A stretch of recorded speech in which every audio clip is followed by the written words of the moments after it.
नमस्कार बच्चों, मैं डिम्पल सैनी फिर से हाजिर हूँ आपके सामने हिंदी की ऑनलाइन क्लास लेकर। तो आप सभी का हार्दिक अभिनंदन है। आज ये हमारी क्लास थोड़ी नई है, नई बुक है हमारी, नया टॉपिक है, नया चैप्टर है, सब कुछ नया नया है। क्योंकि जो पुराना था, पुराना नहीं कहेंगे हम, हमारा एक भाग पूरा हो चुका है। कौन सा भाग आप सबको पता अच्छे से कि हमारा आरोह भाग 2 पूरा हो चुका है और हम एक नई बुक की तरफ अग्रसर हो चुके हैं। उसको शुरू करने जा रहे हैं जिसका नाम है वितान भाग 2। तो वितान भाग 2 को हम आज पढ़ने जा रहे हैं। वितान भाग 2 आप सभी को पता है, ये कहानियों की पुस्तक है, लंबी लंबी कहानियाँ इसमें। पहली जो कहानी है वो हम पढ़ेंगे जिसका नाम है सिल्वर वेडिंग, जो लिखी गई है मनोहर श्याम जोशी जी के द्वारा। यानी मनोहर श्याम जोशी जी ने एक ऐसी कहानी लिखी है जो दो पीढ़ियों के बारे में, उनके मन की व्यथाओं के बारे में, उनके बीच सामंजस्य स्थापित न होने के बारे में कुछ बातें कही गई है। एक उदाहरण प्रस्तुत किया है कि किस तरह से नई पीढ़ी पुरानी पीढ़ी को स्वीकार नहीं कर पाती है और जो पुरानी पीढ़ी है वो नई पीढ़ी के नियम और उनके चाल चलन और उनके व्यवहार और उनके रहन सहन के तरीकों को भी वो भी स्वीकार नहीं कर पाती है। तो इसी तरह से आज हम जो पढ़ने वाले हैं वो है जो पाठ है, हमारी जो कहानी है हमारी, उसका नाम है सिल्वर वेडिंग। अब सिल्वर वेडिंग से आप सभी को पता है क्या होता है कि जब किसी दंपत्ति का वैवाहिक जीवन 25 वर्ष की समाप्ति पर आ जाता है तो वह सिल्वर वेडिंग कही जाती है। यानी कि 25 वर्ष जब उनकी वैवाहिक जीवन को हो गए हैं, शादी की सालगिरह मनाते हैं, यानी कि 25वीं शादी की सालगिरह होती है, सिल्वर वेडिंग कही जाती है। यशोधर बाबू की भी सिल्वर वेडिंग थी और जिस समय उनकी सिल्वर वेडिंग थी उसी शाम वे जब दफ्तर से यानी कि जब ऑफिस से निकलते हैं तो अपने दोस्तों या अपनी जितने भी जूनियर हैं उनसे मजाक करते हुए बाहर निकलते हैं और निकलते समय वो पुराने समय को याद करते हैं कि मेरा पुराना समय कैसा था। क्योंकि आज 25 वर्ष हो गए, इसका मतलब ये कि उनके बच्चे भी काफ़ी बड़े बड़े हो गए हैं और उनके बच्चों के साथ जो सामंजस्य स्थापित नहीं हो पा रहा है, वो एडजस्ट नहीं कर पा रहे हैं। तो उस चीज़ को यहाँ पर उन्होंने मूल रूप से व्यक्त करने का प्रयत्न किया है। दूसरी बात यह है कि इसमें एक किशनदा नाम के व्यक्तित्व भी है।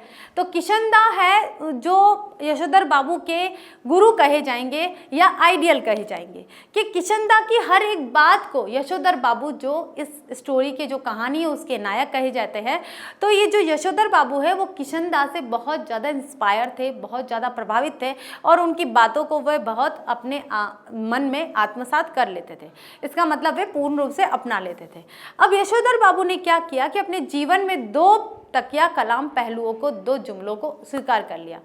जिसमें पहला जुमला वो है कि जो हुआ होगा, यानी कि जो हुआ होगा का मतलब ये है कि जब किशनदा यानी कि जो उनके आइडियल है किशनदा, उनसे उनके जीवन के अंतर्गत जो भी कुछ हुआ होगा उन चीज़ों को वो जब वे बताने का प्रयत्न करते हैं तो वे ये ऐसे कहते हैं कि जो हुआ होगा। किसके जीवन में? किशनदा के जीवन में। दूसरा तकिया कलाम था उनका समहाउ इम्प्रॉपर। तो ये भी उनका एक तकिया कलाम था। वो बार बार बीच में बात करते समय जो हुआ होगा और समहाउ इम्प्रॉपर, इन दोनों चीज़ों को ये आपस में लाते थे। तो इसी के साथ हमारी कहानी शुरू होगी कि आज उनकी 25वीं शादी की सालगिरह है और शाम को एक छोटी सी पार्टी है और उस पार्टी का अरेंजमेंट है और उन्हें पार्टी में जाना है और दफ्तर में काम कर रहे हैं और काम करके जल्दी से जाने की कोशिश की जा रही है। इसी कथानक के साथ में हमारी स्टोरी चलने के लिए तैयार है। तो चलते हैं, पढ़ते हैं, देखते हैं कि किस तरह से सिल्वर वेडिंग सेलिब्रेट की जाती है, क्या होता है नई पीढ़ी और पुरानी पीढ़ी के बीच में जो भी असामंजस्य स्थिति उत्पन्न हुई है वो किस तरह से समाप्त हो सकती है और कैसे कैसे भाव होते हैं, कैसे विचार आते हैं, कैसे कैसे कथानक आगे बढ़ता है। सारी चीज़ों को आज हम अच्छे से देखेंगे, अच्छे से समझेंगे। तो ये है हमारी कहानी सिल्वर वेडिंग कि जब सेक्शन ऑफिसर वाईडी यानी कि यशोधर बाबू का, कौन है वो? सेक्शन ऑफिसर वाईडी, ठीक है, यशोधर बाबू। पंत ने आखिरी फाइल का लाल फीता बांधकर निगाह में से उठाई तब दफ्तर की पुरानी दीवार घड़ी 5:25 बजा रही थी। उनकी अपनी कलाई घड़ी में 5:30 बज रहे थे। पंत जी अपनी घड़ी रोजाना सुबह शाम रेडियो समाचारों से मिलाते हैं, इसलिए उन्हें दफ्तर की घड़ी को ही सुस्त ठहराया कि उन्होंने कह दिया कि मेरी घड़ी तो सही है पर ये आपकी जो ऑफिस की घड़ी है यही सुस्त हो गई है। है ना। फाइल आउट ट्रे में डालकर उन्होंने एक निगाह अपने मातहतों पर डाली, मातहत किन्हें कहेंगे, जो उनके साथ काम करने वाले थे उनको कहेंगे, डाली, जो उनके ही कारण 5 बजे के बाद भी दफ्तर में बैठने के लिए मजबूर हो गए थे, क्योंकि जब ऑफिसर नहीं जाएंगे तो भाई उनके जो एम्प्लॉय है वो कैसे जाएंगे। तो इसलिए वे भी, ये यशोधर बाबू जब बैठे हुए थे तो उनके जो कलीग, उनके साथ काम करने वाले जितने भी एम्प्लॉय थे वो भी उनकी मजबूरी के कारण बैठे हुए थे। चलते चलते जूनियरों से कोई मनोरंजक बात कर दिन भर के शुष्क व्यवहार का निराकरण कर जाने की कृष्णानंद यानी कि किशनदा पांडे से मिली हुई परंपरा का पालन करते हुए उन्होंने कहा कि आप लोगों की देखा देखी सेक्शन की घड़ी भी सुस्त हो गई है, कि आप जैसे सुस्त है, क्योंकि आज की जनरेशन को वो कह रहे हैं कि क्योंकि वो तो पुराने हो चुके हैं, कि उनकी उम्र 50 से 55 के आसपास थी, तो उनकी अधेड़ उम्र हो चुकी थी। तो उस उम्र में आके वो अपने नए जो एम्प्लॉय है, नए जो कार्यकर्ता है, जितने भी काम करने वाले हैं, उनको कह रहे हैं कि भाई आप लोगों की तरह ये जो घड़ी है ये भी सुस्त हो गई, यानी कि आप लोग भी सुस्त हो। सीधे असिस्टेंट ग्रेड में आए एक छोकरे चड्डा ने, जिसकी चौड़ी मोहरी वाली पतलून और ऊंची एड़ी वाले जूते पंत जी को समहाउ इम्प्रॉपर मालूम होते हैं, यानी कि पंत जी को ये मतलब ठीक नहीं लगते हैं, समहाउ इम्प्रॉपर, है ना। थोड़ी बदतमीजी सी की, ये तकिया कलाम है। समहाउ इम्प्रॉपर क्या है? एक तकिया कलाम है, जो बार बार हम कोई किसी व्यक्ति के मुंह पर ये जम जाता है, तो वो जब भी कोई बात करता है तो समहाउ इम्प्रॉपर इस तरह से के वर्ड उसके निकल जाते हैं। कई लोगों के निकलते, कई लोगों के मुंह पर अलग अलग तकिया कलाम होते, जुमले होते हैं, तो उस तरह से निकलते जाते हैं। एज यूजल यानी कि जैसा होता है, बोला, बड़े बाऊ आपकी अपनी चूनेदानी का क्या हाल है? वक्त सही देती है क्या आप? चूनेदानी की यानी कि आपकी जो घड़ी है उसका क्या हाल है? बड़े बाबू बोलते थे उनको, यशोधर बाबू को सभी बड़े बाबू बोलते थे। वो पूछ रहे कि भाई हमारी ऑफिस की घड़ी तो सुस्त है, हम भी सुस्त है, लेकिन आपकी चूनेदानी का क्या हाल है? वो उनसे पूछ रहे हैं। पंत जी ने चड्डा की धृष्टता को अनदेखा किया। धृष्टता यानी कि जब उन्होंने कमेंट मारकर उनकी घड़ी के बारे में पूछा तो वो उन्हें थोड़ी सही बात नहीं लगी, लेकिन उन्होंने इग्नोर किया, कोई बात नहीं। मिनट टू मिनट करेक्ट चलती है। उन्होंने कहा कि ये तो बिल्कुल सही है भाई, एकदम सही चलती है, मिनट टू मिनट। चड्डा ने कुछ और धृष्ट होकर पंत जी की कलाई थाम ली और इस तरह की धृष्टता का प्रकट विरोध करना यशोधर बाबू ने छोड़ दिया है। मन ही मन वह उस जमाने की याद जरूर करते हैं जब दफ्तर में वह किशनदा को भाई नहीं साहब कहते हैं और समझते थे। यानी कि किशनदा थे, उन्हें पहले जब किशनदा उनके साथ काम करते थे तो उन्हें वे भाई नहीं कहते थे, उन्हें साहब कहते थे, यानी कि भाई और साहब दोनों समझते थे। घड़ी की ओर देखकर वो बोला, बाबा आदम के ज़माने की है बड़े बाऊ, यह तो अब तो डिजिटल ले लो, एक जापानी सस्ती मिल जाती है। यानी कि बड़े बाबू यानी कि यशोधर बाबू की जो घड़ी थी वो बहुत पुरानी थी, पुराने ज़माने की थी, तो वो कहते बाबा आदम के ज़माने की क्या, अब तो डिजिटल ज़माना हो गया, जापान से प्रोडक्ट आने लगे हैं, तो आप वो घड़ी ले लीजिए, आजकल तो नया ज़माना है किशनदा। लेकिन जो यशोधर बाबू थे वो थोड़े पुराने ज़माने के थे, पुराने ख्यालों के थे। यह घड़ी मुझे शादी में मिली थी। अब ये क्या बताते हैं, घड़ी के बारे में बताते हैं कि मुझे शादी में मिली थी। हम पुरानी चाल क्या होती है, जब मतलब बहुत बड़ी बड़ी बिल्डिंग्स होती है और उनमें कुछ छोटे छोटे कमरों के घर होते हैं, तो उन्हें क्या कहते हैं, चाल कहते हैं। कि हम पुरानी चाल के, हमारी घड़ी पुरानी चाल की, यानी कि हम पुरानी चाल की, यानी कि हमारा जो व्यवहार है वो कैसा है, पुराना है। हम नए ज़माने की नहीं है, हम पुराने ज़माने के हैं, और ये जो हमारी घड़ी है वो भी पुरानी ज़माने की है, ठीक है। यानी कि हम पुराने हैं तो हमारे साथ ये भी एडजस्ट हो जाएगी, ये भी एक व्यंग का सा है। अरे यही बहुत है कि अब तक राइट टाइम चल रही है, क्यों, कैसी रही? इस तरह का नहले पे दहला जवाब देते हुए, नहले पे दहले का मतलब होता है एक बात को दबाने के लिए दूसरी बात को जोर देकर उस पर रख देना, उसको कहते हैं नहले पे दहला। जवाब देते हुए एक हाथ आगे बढ़ा देने की परंपरा थी। रैमजे स्कूल अल्मोड़ा में, जहां से कभी यशोधर बाबू ने मैट्रिक की परीक्षा पास की थी, इस तरह के आगे बढ़े हुए हाथ पर सुनने वाला बतौर दाद अपना हाथ मारा करता था और वक्ता श्रोता दोनों ठठाक कर हाथ मिलाया करते थे। मतलब कि पहले क्या था कि देखिए ऐसे ऐसे एक के ऊपर एक ताली मारकर हाथ डाल देकर और ठठाक कर हाथ मिलाया करते थे, तो इस तरह का पहले वातावरण चलता था। ऐसी ही परंपरा किशनदा के क्वार्टर में भी थी। किशनदा कौन? यशोधर बाबू के आइडियल। उनके क्वार्टर में भी ऐसी परंपरा थी, क्योंकि किशनदा और यशोदा बाबू समकालीन थे और समकालीन होने के कारण उनके जो विचार है वो मिलते थे, जो व्यवहार है वो मिलते थे, जीवन जीने की शैली मिलती थी। जहां रोजी रोटी की तलाश में आए यशोधर पंत नामक एक मैट्रिक पास बालक को शरण मिली थी। कभी यशोधर बाबू के साथ में किसको शरण मिली थी? किशनदा के क्वार्टर में किसको शरण मिली थी? यशोधर बाबू को, जो मैट्रिक पास करके आए थे। आगे देखिए, किशनदा कुंवारे थे और पहाड़ से आए हुए थे। पहाड़ से मतलब ऐसा नहीं कि पहाड़ पे चढ़ के आए थे, पहाड़ी इलाकों से आए थे, है ना, आपको ध्यान रखना है, पहाड़ी क्षेत्र से आए थे। कितने ही लड़के ठीक ठिकाना होने से पहले उनके यहाँ रह जाते थे। मैस जैसी थी, मिलकर लाओ पकाओ खाओ। यशोधर बाबू जिस समय दिल्ली आए थे उनकी उम्र सरकारी नौकरी के लिए कम थी। कोशिश करने क्यों थी? क्योंकि वो मैट्रिक पास यानी कि 10वीं पास करके जस्ट आ गए थे। अब छोटी सी उम्र में आपको सरकारी नौकरी कैसे मिलेगी? 18 साल की उम्र तो बहुत जरूरी है, तो इतनी उम्र तो उनकी हुई नहीं थी। कोशिश करने पर भी बॉय सर्विस में वह नहीं लगाए जा सके। क्यों? क्योंकि सभी को पता है कि भाई अगर बाल श्रम करवाया तो कानूनी अपराध है, तो कोई भी कानूनी अपराध नहीं करना चाहता था, इसलिए उन्होंने किसी ने भी यशोधर बाबू को किसी भी काम में नहीं लगाया। तब किशनदा ने उन्हें मैस का रसोईया बनाकर रख लिया। कौन सा मैस? किशनदा के घर का, जहां पर कई लोग अपने आप को एडजस्ट करने के लिए सबसे पहले किशनदा के घर में आते थे, क्वार्टर में रहते, फिर अपने आप को थोड़ा बहुत वहां पर रमा लेते उस शहर में और फिर अपना एक नया आशियाना ढूंढ लेते थे। यही नहीं, उन्होंने यशोधर बाबू को 50 रुपए उधार भी दिए कि वह अपने लिए कपड़े बनवा सके और गांव पैसा भेज सके। बाद में इन्हीं किशनदा ने अपने ही नीचे नौकरी दिलवाई और दफ्तरी जीवन में मार्गदर्शन किया। अपने नीचे सरकारी नौकरी दिलवा दी। अपने नीचे मतलब कि वे थोड़े बड़े ओहदे पे थे, थोड़े से निचले ओहदे पर उन्होंने यशोधर बाबू को, किन्होंने? किशनदा ने यशोधर बाबू को एक नौकरी दिलवाई और उन्होंने ट्रेनिंग देना शुरू कर दिया कि भाई किस तरह से आपको ये दफ्तरी काम करना है। आगे देखिए, चड्डा ने जोर से कहा, बड़े बाबू आप किन ख्यालों में खो गए? क्योंकि जो यशोधर बाबू थे वो तो पुरानी बात याद करने लग गए कि मैंने कैसे अपने आप को ढाला था, मुझे किशनदा ने कैसे सपोर्ट किया था, कैसे मैं आगे बढ़ा था, कैसे मैं शहर में आया था, किस तरह से मैंने संघर्ष किया, ये सारी चीज़ें वो धीरे धीरे धीरे धीरे सोचने लग गए थे।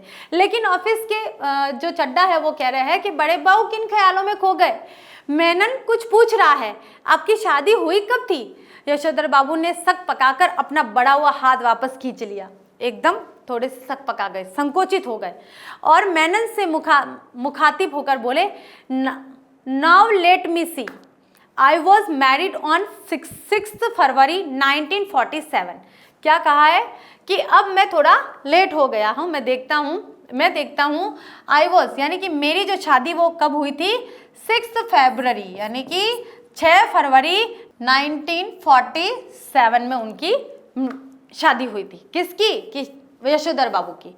जब मेनन पूछ रहे हैं कि भाई यशोधर बाबू आपकी शादी कब हुई थी, तो वो एकदम सकपका जाते हैं और कहते हैं, नाउ लेट मी सी, कि मैं देखता हूँ कि आई वॉज मैरिड ऑन 6 फरवरी 1947, कि मैं 6 फरवरी 1947 को विवाहित हो गया था। मेनन ने फौरन हिसाब लगाया और चहक कर बोला, many happy returns of the day sir, बहुत बहुत बधाई हो, आज तो आपका सिल्वर वेडिंग है। सिल्वर वेडिंग यानी कि 25 साल पूरे हो गए हैं, शादी को पूरा 25 साल हो गया है। यशोधर जी खुश होते हुए झेंपे और झेंपते हुए खुश हुए।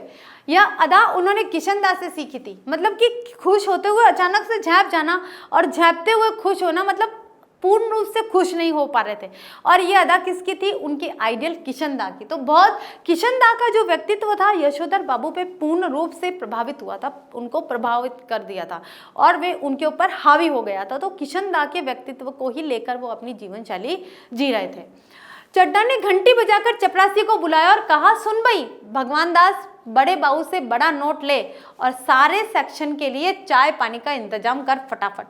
यशोधर जी बोले, अरे ये वेडिंग एनिवर्सरी वगैरह सब गोरे साहबों के चोंचले हैं, हमारे यहाँ थोड़ी मनाते हैं, हमारे यहाँ भाई थोड़ी ना होता ऐसा। क्योंकि यशोधर बाबू तो पुराने ख्यालों के थे, किशनदा उनके आइडियल थे, तो उनके नक्शे कदमों पे चलने वाले थे, तो नई पीढ़ी से तो उनका कोई सरोकार था ही नहीं, तो नए जमाने की रीति रिवाजों से भी नहीं था। ठीक है।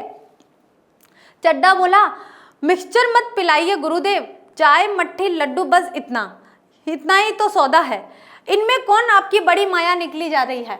यशोधर बाबू ने जेब से बटुआ और बटुए में से 10 का नोट निकाला और कहा, आप लोग चाय पीजिए।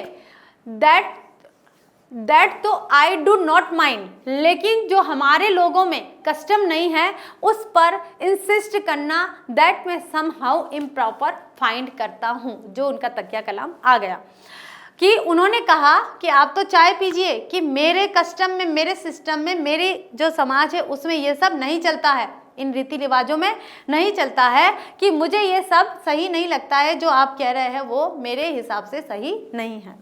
चड्ढा ने 10 का नोट चपरासी को दिया और पुनः बड़े बाबू के आगे हाथ फैला दिया कि एक नोट से सेक्शन का क्या बनता है, रुपए 30 हो तो चुग्गे भर का जुगाड़ करा सके। सारा सेक्शन जानता है कि यशोधर बाबू अपने बटुए में से 100-150 रुपए हमेशा रखते हैं, भले ही उनका दैनिक खर्च नगण्य यानी न के बराबर, नगण्य का मतलब क्या होता है, न के बराबर बिल्कुल नहीं होता था, और तो और बस टिकट का खर्च भी नहीं। गोल मार्केट से सेक्रेटेरिएट तक पहले साइकिल में जाते आते थे, इधर पैदल आने जाने लगे हैं, क्योंकि उनके बच्चे आधुनिक युवा हो चले हैं और उन्हें अपने पिता का साइकिल सवार होना अब सख्त नागवार गुजरता है। कि वो अब ये कह रहे हैं कि उनके जो बच्चे वो कहते हैं कि आप जो साइकिल से ऑफिस जाते थे वो हमें पसंद नहीं है, इसलिए वो कभी कभी बस से चले जाते हैं और कभी कभी वे पैदल चल जाते हैं। तो कई दूर तक वे पैदल चलते हैं, क्योंकि उनके बच्चों को, जो नई पीढ़ी के बच्चे हैं, उन्हें साइकिल से उनका ऑफिस जाना पसंद नहीं है, अपने पिता का ऑफिस जाना पसंद नहीं है। उन्हें अपने पिता का साइकिल सवार होना सख्त नागवार गुजरता है। बच्चों के अनुसार साइकिल तो चपरासी चलाते हैं, बच्चे चाहते हैं कि पिताजी स्कूटर ले ले, लेकिन पिताजी को समहाउ स्कूटर निहाय बेहुदा सवारी मालूम होती है, कि बिल्कुल भी सही नहीं लगती है। और कार जब अफोर्ड ही नहीं की जा सकती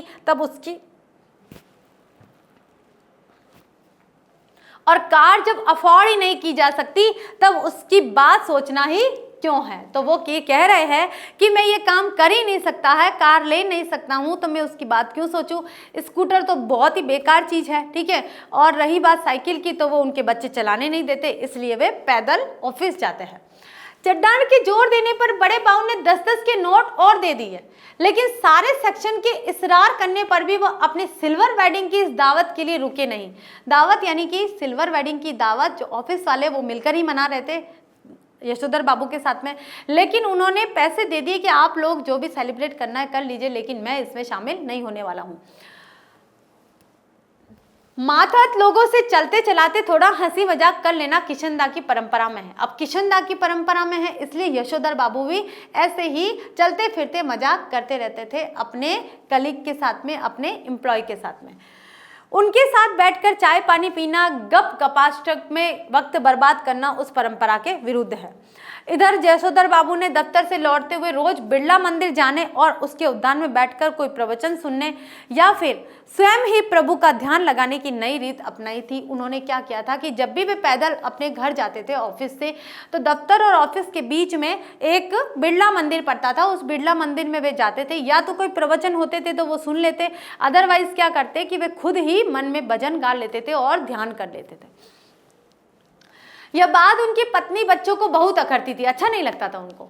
बब्बा आप कोई बुड्ढे थोड़ी है जो रोज रोज मंदिर जाए, इतने ज्यादा व्रत करे, ऐसा कहते हैं वे। यशोधर बाबू इस आलोचना को अनसुना कर देते हैं। किशनदा के सिद्धांत के धनी किशनदा के अनुसार यही निशानी है। बिरला मंदिर से उठकर यशोधर बाबू पहाड़गंज जाते और घर के लिए साग सब्जी खरीद लाते। किसी से मिलना मिलाना हो तो वह उसी समय कर लेते थे। तो भले ही दफ्तर 5 बजे छूटता हो, वह घर 8 बजे से पहले नहीं पहुंचते थे, यानी कि 3 घंटे उनके इसी कार्यक्रम में जाते थे। बिरला मंदिर, अपनों से मिलना, यार दोस्तों से मिलना, किसी पुराने व्यक्ति से मिलना, अपना समय कहीं ना कहीं वे पूरा व्यतीत कर देते थे और 8 बजे तक वे घर पहुंचते थे। आज बिरला मंदिर जाते हुए यशोधर बाबू की निगाह उस अहाते पर पड़ी जिसमें कभी किशनदा का 3 बेडरूम वाला क्वार्टर हुआ करता था, यानी कि उस स्थान पर पड़ी जहां यशोधर बाबू भी किशनदा के साथ में रहे थे, उस स्थान पर पड़ी। और जिस पर इन दिनों एक 6 मंजिला इमारत बनाई जा रही है। इधर से गुजरते हुए कभी वे DIZ एरिया की बदलती शक्ल देखकर यशोधर बाबू को बुरा सा लगता है। ये लोग सारा गोल मार्केट क्षेत्र तोड़कर यहाँ एक मंजिला क्वार्टरों की जगह ऊंची इमारतें बना रहे हैं। यशोधर बाबू को पता नहीं कि वे लोग ठीक कर रहे हैं कि गलत कर रहे हैं। उन्हें यह जरूर पता है कि उनकी यादों के गोल मार्केट के ढहाए जाने का गम मनाने के लिए उनका इस क्षेत्र में डटे रहना निहायत जरूरी है। कैसे? क्योंकि जिस गोल मार्केट में उनका जीवन बीता था, किशनदा के साथ उनका जीवन बीता था, संघर्ष करते हुए उन्होंने अपनी इतनी बड़ी जिंदगी को, इतने बड़े समय को व्यतीत किया है, वो सारे जो स्थान है गोल मार्केट का, वो उनकी पुरानी यादें हैं। और यादें जब इस प्रकार से ढह जाती है तो सभी को पता है कैसा अनुभव होता है। ऐसा ही अनुभव यहाँ यशोधर बाबू को हो रहा था कि उनकी यादों को ढहाया जा रहा है, कि जिन्हें देखकर वे खुश होते थे कि मैंने अपना जीवन कैसे बिताया है। तो इसी तरह उन्हें ये सब देखकर वहाँ उनको लग रहा था कि ये ढहा रहे हैं तो मेरा यहाँ होना बहुत ज़रूरी है, मैं देखूँ कि मेरे पुरानी यादें किस प्रकार से ढह रही है, तो उन्होंने यहाँ रहना ज़रूरी समझा।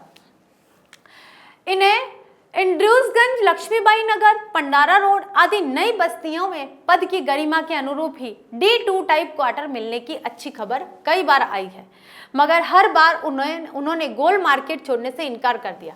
किन्हें? यशोधर बाबू को D2 टाइप के क्वार्टर मिलने की भी कई बार मैसेज आए कि आप वहां जा सकते हैं, लेकिन गोल मार्केट में उनका जीवन बीता था, उनकी यादें थी, किशनदा से जुड़ी हुई यादें थी, इसलिए उन्होंने गोल मार्केट को छोड़ना मंजूर नहीं किया, उन्होंने सब कुछ मना कर दिया। जब उनको क्वार्टर टूटने का नंबर आया तब भी उन्होंने इसी क्षेत्र की इन बस्तियों में बचे हुए क्वार्टरों में से एक अपने नाम अलॉट करा लिया। पत्नी के यह पूछने पर कि जब यह भी टूट जाएगा तब क्या करोगे, उन्होंने कहा तब की तब देखी जाएगी, कहा और उसी तरह मुस्कुरा दिए जिस तरह किशनदा यही फिकरा कर मुस्कुराया करते थे। जैसे किशनदा, तो किशनदा का पूरा व्यक्तित्व आप यशोधर बाबू में देख सकते हैं। सच तो यह है कि पिछले कई वर्षों से यशोधर बाबू का अपनी पत्नी और बच्चों से हर छोटी बड़ी बात में मतभेद होता था। क्यों होता था? पीढ़ी अंतरण के कारण, कि पीढ़ी का जो अंतर था, पीढ़ियों में जो अंतर था, इस कारण एक नई पीढ़ी पुरानी पीढ़ी को स्वीकार नहीं कर पा रही थी, उसके विचारों को स्वीकार नहीं कर रही थी। इसी प्रकार से पुरानी पीढ़ी भी नई पीढ़ी के तौर तरीकों को अपना नहीं रही थी कि भाई हम ऐसे नहीं हैं, हम तो उसी परिपाटी से चलेंगे।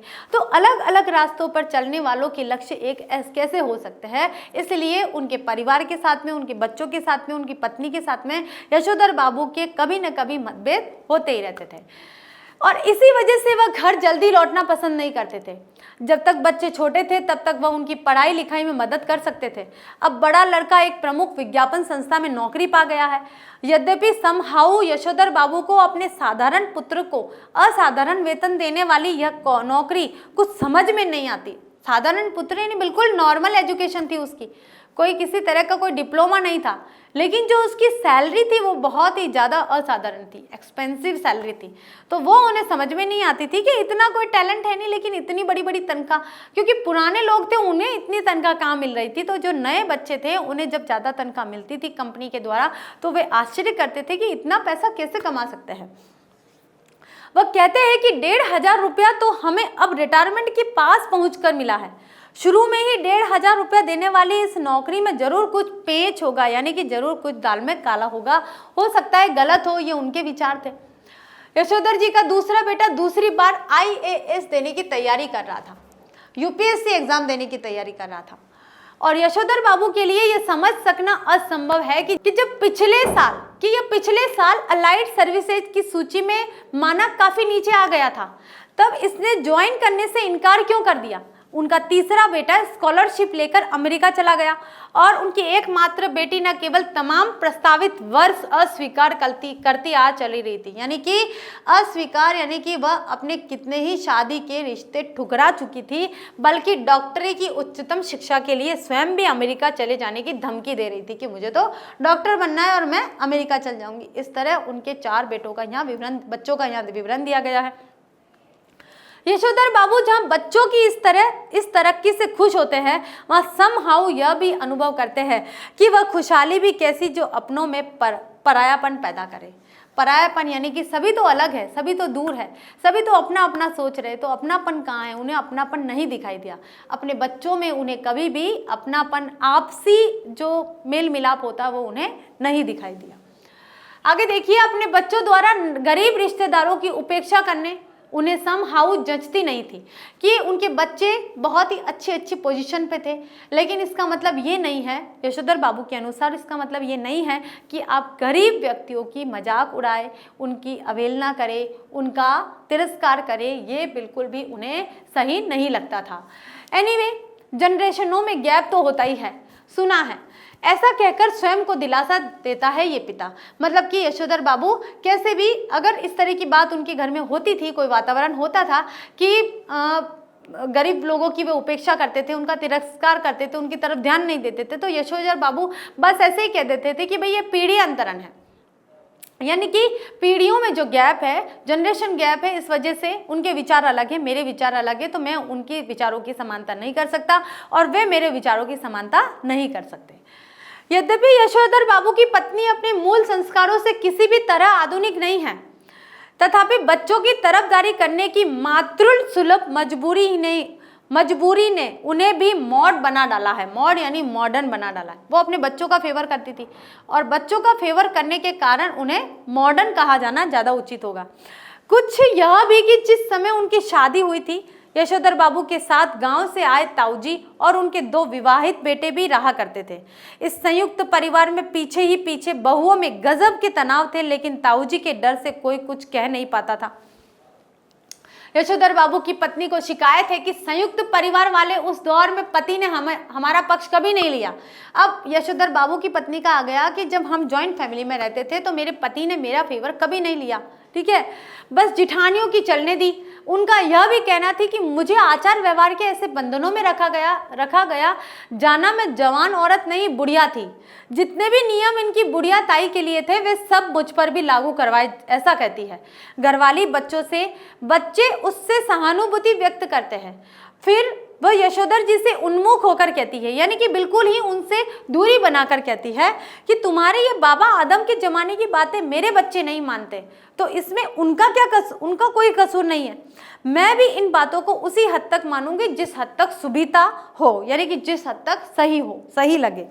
अब मेरे कहने से वह सब ढोंग डकोसला तो हो नहीं सकता, साफ बात है भाई, है ना। उन्होंने कह दिया कि भाई मेरे बच्चे, तुम चाहते हो कि तुम्हारी ये जो पुरानी बातें मेरे बच्चे माने, तो जरूरी नहीं है, उन्हें जहाँ तक सही लगेगा वो मानेंगे, अदरवाइज वे नहीं मानेंगे, और मुझे भी जहाँ तक सही लगेगा मैं मानूंगी, ऐसा नहीं है कि सारी बात मानूंगी। उन्होंने धमकी दे दी भाई अपने पति को। धर्म कर्म कुल परंपरा सबको ढोंग डकोसला कहकर घरवाली आधुनिकता का सा आचरण करती है।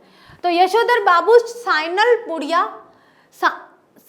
बुढ़िया चटाई का लहंगा या बूढ़ी मुंह मुहां से लोग करे तमाशे कहकर उसके विद्रोह को मजाक में उड़ा देना चाहते। तो उससे क्या है, वो एक मजाक हो जाता है कि जो सीरियस मैटर चल रहा था यशोधर बाबू और उनकी पत्नी के बीच में, थोड़ा सा लड़ाई झगड़ा जैसा चल रहा था, तो वो थोड़ा सा कम हो जाता है और मजाक में फिर वो वातावरण थोड़ा सा हंसी वाला हो जाता है। आगे देखिए, अनदेखा कर देना चाहते, लेकिन ये स्वीकार करने को बाध्य नहीं हो जाते कि तमाशा स्वयं उनका बन रहा है। जिस जगह किशनदा का क्वार्टर था उसके सामने खड़े होकर एक गहरा निश्वास छोड़ते हुए यशोधर जी ने अपने से पूछा कि क्या यह बेटर नहीं रहता कि किशनदा की तरह घर गृहस्थी का बवाल ही न पाला होता और लाइफ कम्युनिटी के लिए डेडिकेट कर दी होती। अब वे बोल रहे हैं कि जैसे किशनदा कुंवारे थे वैसे मैंने भी घर गृहस्थी को कैसे मंजूर कर लिया। वो कह रहे हैं कि जिस तरह से किशनदा कुंवारे थे वैसे उस तरह से मैंने भी अगर घर गृहस्थी का पाला नहीं पाड़ा होता, यानी कि मैंने भी अगर घर गृहस्थी में प्रवेश नहीं किया होता, तो आज मैं भी समाज के लिए अपने द्वारा कुछ कार्य कर जाता, समाज को अपनी कुछ देन दे जाता। तो वे थोड़े से यहाँ पर पछता रहे हैं कि मैंने ये गृहस्थी क्यों बनाई, मैंने विवाह क्यों किया, मैं भी किशनदा के नक्शे कदमों पर चलता तो ज़्यादा सही रहता। आगे देखिए, फिर उनका ध्यान इस ओर गया कि बाल जति किशनदा का बुढ़ापा सुखी नहीं रहा। बाल जति यानी कि जो कुंवारे किशनदा थे उनका बुढ़ापा सही क्यों नहीं रहा, क्योंकि उनकी सेवा करने वाला कोई नहीं था। फिर उन्हें थोड़ा सा एहसास हुआ कि आज मैं घर गृहस्थी वाला हूँ, तो कम से कम ऐसा अभी जरूर जनरेशन गैप की वजह से कुछ डिस्प्यूट हो रहा है, कुछ सही नहीं हो रहा है, लेकिन जब मेरी ये जो उम्र है थोड़ी ढलेगी और मुझे बुढ़ापा आएगा, तब हो सकता है ये परिवार मेरे लिए काम आए। उसके तमाम साथियों ने हौज खास, ग्रीन पार्क, कैलाश, कहीं ना कहीं जमीन ली, मकान बनवाया, लेकिन उसने कभी इस ओर ध्यान नहीं दिया। रिटायर होने के 6 महीने बाद जब उसे क्वार्टर खाली करना पड़ा तब हद हो गई। उसके द्वारा उपकृत इतने सारे लोगों में से एक ने भी उसे अपने यहाँ रखने की पेशकश नहीं की। यानी कि किशन दा ने कम्युनिटी के लिए, समाज के लिए कितने कार्य किए, बहुत सारे कार्य किए, लेकिन जब किशन दा को किसी की जरूरत पड़ी, किसी की मदद की आवश्यकता पड़ी, तब किसी ने भी आगे होकर उनकी मदद नहीं की थी। स्वयं यशोधर बाबू उसके सामने ऐसा कोई प्रस्ताव नहीं रख पाए, क्योंकि उस समय तक उनकी शादी हो चुकी थी और उनके 2 कमरों के क्वार्टर में 3 परिवार रहा करते थे। यशोधर बाबू चाहते थे कि वे किशन दा की मदद करें, लेकिन उस मजबूरी ऐसी थी कि उनके 2 कमरों के क्वार्टर में 3 परिवार रहते थे, तो वे किशन दा को आश्रय नहीं दे पाए, शरण नहीं दे पाए, और ये उन्हें जीवन भर अफसोस रहा। किशन दा कुछ साल राजेंद्र नगर में किराए का क्वार्टर लेकर रहा और फिर अपने गांव लौट गया, जहां साल भर बाद उसकी मृत्यु हो गई। ज्यादा पेंशन खा नहीं सका बेचारा। विचित्र बात है कि उसे कोई भी बीमारी नहीं हुई, बस रिटायर होने के बाद मुरझाता सूखता ही चला गया। और जब उसके एक बिरादर से मृत्यु का कारण पूछा गया, तब उसने यशोधर बाबू को यही जवाब दिया, जो हुआ होगा, यानी पता नहीं क्या हुआ। किसी को पता नहीं कि किशन दा की मृत्यु कैसे हुई थी। जिन लोगों के बाल बच्चे नहीं होते, घर परिवार नहीं होता, उनके रिटायर होने के बाद जो हुआ होगा से ही भी मौत हो जाती है। जो हुआ होगा यानी कि कोई परिवार वाला नहीं है, ठीक है, यानी कि बिना परिवार वाला कोई व्यक्ति है, और अगर उसके बाद उसकी जो नौकरी है वो भी चली जाती मतलब रिटायर हो जाती है, पूरी हो गई है। अब भाई अकेला इंसान क्या करेगा? अब उसके लिए कुछ काम करने के लिए कुछ है नहीं, अपना समय बिताने के लिए कुछ नहीं है, तो वो क्या करता है, अपने अंदर ही अंदर घुटता रहता और इस घुटन के कारण धीरे धीरे वो मृत्यु तक पहुंच जाता है। हो सकता है किसी बीमारी तक पहुंच जाता है। लेकिन यह किशन दा को अच्छा है, किसी प्रकार की कोई बीमारी नहीं हुई। रिटायरमेंट के साल भर बाद ही उनकी मृत्यु हो गई। तो जो हुआ होगा, यानी कि किशन दा के साथ क्या हुआ होगा, वो किशन दा ही जानते हैं। ये जानते हैं यशोधर जी। बच्चों का होना भी जरूरी है। यह सही है कि यशोधर जी के लिए बच्चे मनमानी कर रहे हैं और ऐसा संकेत दे रहे हैं कि उनके कारण यशोधर जी को बुढ़ापे में कोई विशेष सुख प्राप्त नहीं होगा। लेकिन यशोधर जी अपने मर्यादा पुरुष किशन दा से सुनी हुई यह बात नहीं भूले हैं कि गधा पचीसी में कोई क्या करता है, इसकी चिंता नहीं करनी चाहिए, क्योंकि बाद में हर आदमी समझदार हो जाता है। यद्यपि युवा यशोधर को विश्वास नहीं होता, तथापि किशन दा बताते हैं कि किस तरह मैंने जवानी में 50 किस्म की खुराफात की है, कि जब मैं जवान था, जब मैंने पता नहीं क्या क्या करा था, किस तरह का कार्य किए थे, कैसे खुराफाती शैतानियां, कैसे खुराफाती कार्य किए थे। ककड़ी चुराना, गर्दन मोड़ के मुर्गी मार देना, पीछे की खिड़की से कूदकर सेकंड शो सिनेमा देख आना, कौन कर्म ऐसा है जो तुम्हारे इस किशन दा ने नहीं कर रखा। जिम्मेदारी सर पर पड़ेगी तब सब अपने आप ही ठीक हो जाएगा। यह भी किशन दा से विरासत में मिला हुआ एक फिक्रा है कि किशन दा कहते थे कि कौन कहता है कि कौन नहीं सीख सकता है काम, कौन नहीं सीख सकता, जिम्मेदारी कौन नहीं सीख सकता है, कि जब सिर पर आता है तो अपने आप उसका वजन सहन हो जाता है। यह भी किशन दा से विरासत में मिला हुआ एक फिक्रा है, जिसे यशोधर बाबू अक्सर अपने बच्चों के प्रसंग में दोहराते हैं, कि वे ये कहते हैं कि अभी बच्चे उनकी जिम्मेदारी नहीं निभा रहे, लेकिन जब उनके ऊपर जिम्मेदारी आएगी तो वे अपने आप से ये जिम्मेदारी स्वतः ही निभा लेंगे।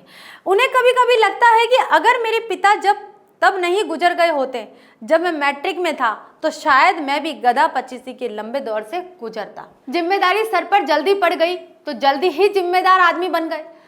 जब तक बाप है तब तक मौज कर ले, यह बात यशोधर बाबू कभी कभी तंजियां करते हैं। तंजिया कहते हैं, यानी कि जब उन्हें पता है कि पिता का साया उनके सिर से मैट्रिक परीक्षा के पहले ही उठ चुका था, तो उन्हें पता है कि जब तक पिता होते हैं तब तक बहुत मौज होते हैं, और पिता नहीं है तो सभी को पता है कि जिनके पिता नहीं है उनके ऊपर जो जिम्मेदारी आती है वो जिम्मेदारी कैसी होती है, कैसा वजन होता है, तो वो बहुत ही मुश्किल होता है। इसलिए वो अपने बच्चों से कहते हैं कि जब तक बाप है तब तक मजा कर लो भाई, है ना। आप सबको भी यही कह रहे हैं कि जब तक आप मजे कर सकते हो कर लो, जब आपकी जिम्मेदारी होगी कि अपने पेरेंट्स का पालन पोषण करना है, उनका ध्यान रखना है, तब आपको पता चलेगा कि जिम्मेदारी किसे कहते हैं। लेकिन कहते हुए उनके चेहरे पर जो मुस्कान खेल जाती है वह बच्चों पर यह प्रकट करती है कि बाप को उनका सनात होना, गैर जिम्मेदार होना कुल मिलाकर अच्छा लगता है। यशोधर बाबू कभी कभी मन ही मन स्वीकार करते हैं कि दुनियादारी में बीवी बच्चे उनके अधिक सुलझे हुए हो सकते हैं, लेकिन 2 के 4 करने वाली दुनिया ही उन्हें कहाँ मंजूर है, उसकी रीत उन्हें मंजूर नहीं है। दुनियादारी के हिसाब से बच्चों का यह कहना सही हो सकता है कि बब्बा ने डीडीए फ्लैट के लिए पैसा न भर के भयंकर भूल की है, किंतु समहाउ यशोधर बाबू को किशनदा की यह उक्ति अब भी जचती है, सही लगती है कि मूर्ख लोग मकान बनाते हैं, सयाने उनमें रहते हैं, जब तक कि सरकारी नौकरी तब तक सरकारी क्वार्टर, रिटायर होने पर गांव का पुश्तैनी घर। बस गांव का पुश्तैनी घर टूट फूट चुका है और उस पर इतने लोगों का हक है कि वहां जाकर बसना, मरम्मत की जिम्मेदारी ओढ़न और बेकार के झगड़े मोल लेना होगा। इस बात को यशोधर जी अच्छी तरह समझते थे कि भाई क्या कहा गया है, जो पुराने लोग हैं वो ऐसा कहते थे कि अगर आपको सरकारी क्वार्टर मिलता है तो आप उसमें जीवन निकाल दीजिए, और अगर आपकी नौकरी पूर्ण हो गई है तो गांव में जाकर आपके पुश्तैनी मकान में रहिए। लेकिन यशोधर बाबू के तो विचार ऐसे थे, लेकिन वे एक बार के लिए ये भी सोचते थे कि अगर हम पुश्तैनी मकान में जाते हैं जिसमें बहुत से लोगों का हिस्सा है, उसकी मरम्मत में ही सारा पैसा चला जाएगा, और जो रोज के जो झगड़े होंगे कि कौन सा हिस्सा मेरा, कौन सा हिस्सा तेरा, कौन सा इसका उसका, तो वो सारी जो झंझट है उससे यशोधर बाबू दूर रहना चाहते थे। बच्चे बहस में जब ये तर्क दोहराते हैं तब उनसे कोई जवाब देते नहीं बनता। उन्होंने हमेशा यही कल्पना की थी कि आज भी करते हैं कि उनका कोई लड़का रिटायर होने से पहले सरकारी नौकरी में आ जाएगा और क्वार्टर उनके परिवार के पास बना रह सकेगा। अब भी पत्नी द्वारा भविष्य का प्रश्न उठाए जाने पर यशोधर बाबू इस संभावना को रेखांकित कर देते हैं। क्या कहते हैं, उनके विचार क्या थे कि 3 बेटे हैं, 1 बेटी है, तो 3 बेटों में से अगर कोई सरकारी नौकरी में आ जाता है तो जो क्वार्टर हम रह रहे हैं जिसमें, वो क्वार्टर हमारे पास वैसे ही बना रहेगा, हमसे लिया नहीं जाएगा। यानी कि वो क्वार्टर में ही अपना जीवन निकालना चाहते हैं, आगे नहीं बढ़ना चाहते हैं। जब पत्नी कहती है कि अगर ऐसा नहीं हुआ तो आदमी को तो हर तरह से सोचना चाहिए कि मान लीजिए किसी बच्चे को सरकारी नौकरी नहीं मिली तो फिर कहाँ जाएंगे, क्योंकि घर तो था नहीं उनके, सरकारी क्वार्टर था। पुश्तैनी गांव में जाने का मतलब है कि बच्चे कहाँ जाएंगे, बच्चे कैसे पढ़ेंगे लिखेंगे, जॉब करेंगे, तो उनकी ये टेंशन थी। तब यशोधर बाबू टिप्पणी करते हैं कि सब तरह से सोचने वाली हमारी बिरादरी में नहीं होते, उसमें तो एक ही तरह से सोचने वाले होते हैं, कहते हैं और कहकर लगभग नकली सी हंसी हंसकर वे चले जाते हैं। इस तरह से यशोधर बाबू बीच बीच में थोड़ा सा मजाकिया माहौल बना लेते हैं, और ये उन्होंने कहाँ से सीखा था, किशनदा से सीखा था।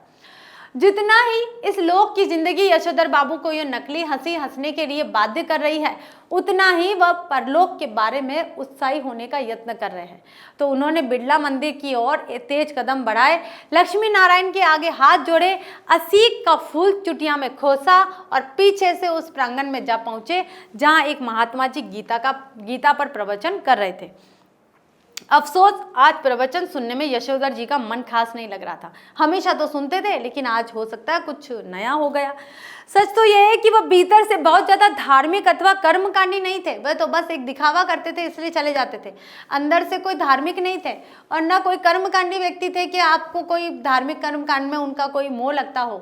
हाँ, इस संबंध में अपने मर्यादा पुरुष, कौन थे उनके मर्यादा पुरुष, किशनदा द्वारा स्थापित मानक हमेशा उनके सामने रहे हैं।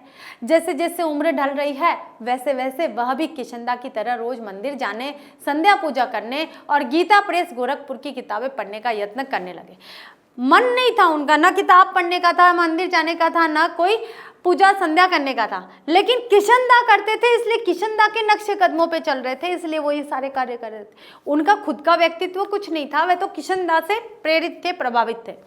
अगर कभी उनका मन शिकायत करता कि इस सब में लग नहीं पा रहा हूं, तब उससे कहते कि भाई लगना चाहिए, कि मन कहता है कि भाई मेरा मन नहीं लग रहा है, तुम जो जबरदस्ती, शरीर कह रहा है कि जबरदस्ती करो क्योंकि अगला व्यक्ति कर रहा है इसलिए मुझे करना है, लेकिन मन कह रहा मुझे नहीं करना, तो वह मन को भी समझाते कि भाई करना पड़ेगा, दुनियादारी है, किशनदा ने कहा है ना, हो सकता है ऐसा ही कहा हो, मजाक कर रही हूँ मैं भी आपके साथ। अब तो माया मोह के साथ साथ भगवत भजन को भी कुछ स्थान देना होगा कि नहीं। नई पीढ़ी को देकर राजपाट तुम लग जाओ बाट बन प्रदेश की, जो करते हो जैसा करते हो करो। हमें तो अब इस वर्ल्ड की नहीं, इस वर्ल्ड की नहीं, वर्ल्ड क्या हो गया, वर्ल्ड यानी संसार है ना, दुनिया, इस वर्ल्ड की नहीं, उसकी इस लाइफ की नहीं, लाइफ की नहीं, उसकी चिंता करनी है। वैसे अगर बच्चे सलाह मांगे, अनुभव का आदर करे तो अच्छा लगता है, अब नहीं मांगते तो न मांगे। भाई बच्चे अगर हमसे अनुभव यानी कि हमने जो जीवन में सीखा है उसका कोई निचोड़ हमसे मांगते हैं तो हमें अच्छा लगता है कि चलो हम अनुभवी है, बच्चे हमसे सलाह मांग रहे, बड़े हैं, आदर कर रहे, सम्मान कर रहे, सम्मान सूचक चीज़ें हैं ये सारी। अगर नहीं मानते तो उसमें भी बस प्रसन्न है कि ठीक है, उनकी मर्जी, जो भी जैसा भी चाहते हैं। यशोधर बाबू ने फिर अपने को झिड़का कि यह भी क्या हुआ कि मन को समझाने में फिर भटक गए। गीता महिमा सुनो भाई, फिर अपने आप को वो उत्साहित कर रहे हैं। सुनने लगे मगर व्याख्या में जनार्दन शब्द को सुनाई पड़ा तो उन्हें, यहाँ पर आएगा उन्हें अपने जीजा जनार्दन जोशी की याद हो आई। परसों ही कार्ड आया है कि उनकी तबीयत खराब है। यशोधर बाबू सोचने लगे कि जीजा जी का हाल पूछने अहमदाबाद जाना ही होगा। ऐसा सोचते ही उन्हें यह भी ख्याल आया कि यह प्रस्ताव उनकी पत्नी और बच्चों को पसंद नहीं आएगा। सारा संयुक्त परिवार बिखर गया है। पत्नी और बच्चों की धारणा है कि इस बिखरे परिवार के प्रति यशोधर जी का एक तरफा लगाव आर्थिक दृष्टि से सर्वथा मूर्खतापूर्ण है। अब यहाँ पर क्या है कि भाई उनके जीजा जी यानी बहन के पति, उनके बहन के पति से वो मिलने के लिए आतुर है, वो जाना चाहते हैं, लेकिन उन्हें मन में कहीं ना कहीं आशंका है कि मेरी पत्नी और बच्चों को ये चीज़ पसंद नहीं आएगी। वो कह रहे हैं कि ये जो परिवार को आप जोड़ के रखना चाहते हो ना, ये सब नहीं होने वाला है। तो उनके ये मन की बात है ये सारी। यशोधर जी खुशी गम के हर मौके पर रिश्तेदार के यहाँ जाना जरूरी समझते हैं। वह चाहते हैं कि बच्चे भी पारिवारिकता के प्रति उत्साही हो। बच्चे क्रुद्ध ही होते हैं। अभी उस दिन हद हो गई। कमाऊ बेटे ने यह कह दिया कि आपको बुआ को भेजने के लिए पैसे मैं तो नहीं दूंगा। यशोधर बाबू को कहना पड़ा कि अभी तुम्हारे बब्बा की इतनी साख है कि वो रुपए उधार ले सकते हैं, कि हो सकता है यशोधर बाबू की जो बहन है वो ज़रूरतमंद हो, उनको पैसों की आवश्यकता हो, तो वो अपने बच्चे से कहते हैं, बच्चे उनके भेजते होंगे पैसे, तो वो अपने बच्चों से आशा रखते हैं। लेकिन बच्चा जब मना कर देता है तो वो कहते हैं कि चाहे मैं लाऊंगा कहीं से भी, लेकिन मैं अपनी बहन के यहाँ पैसे भिजवाऊंगा।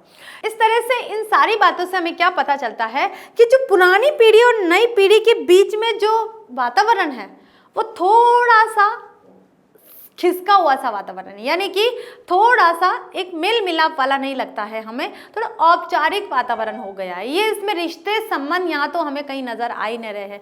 पिता पुत्र का रिश्ता हमें नजर नहीं आ रहा है, पति पत्नी का रिश्ता हमें नजर नहीं आ रहा है। तो यहाँ थोड़ा सा जनरेशन गैप की वजह से थोड़ा वातावरण धूमिल सा हो गया है। तो देखिए बच्चों, आज हमने जो यहाँ तक कहानी पढ़ी है कि वो अपनी बहन के लिए कुछ पैसे उधार लेना चाहते हैं यशोधर बाबू, जो उनके बेटे ने मना कर दिया है कि मैं अब बुआ को पैसे नहीं भेजूंगा। तो वो कहते हैं कि मेरी अभी इतनी पहुँच है, मेरी इतनी अभी पहचान है, इतनी साख है कि मैं कहीं से भी उधार लेकर अपनी बहन को भेज सकता हूँ। इसके साथ आज हमारी ये जो आधी कहानी कंप्लीट हुई है। बाकी की कहानी हम अगले लेक्चर में पढ़ेंगे। तब तक के लिए थैंक यू।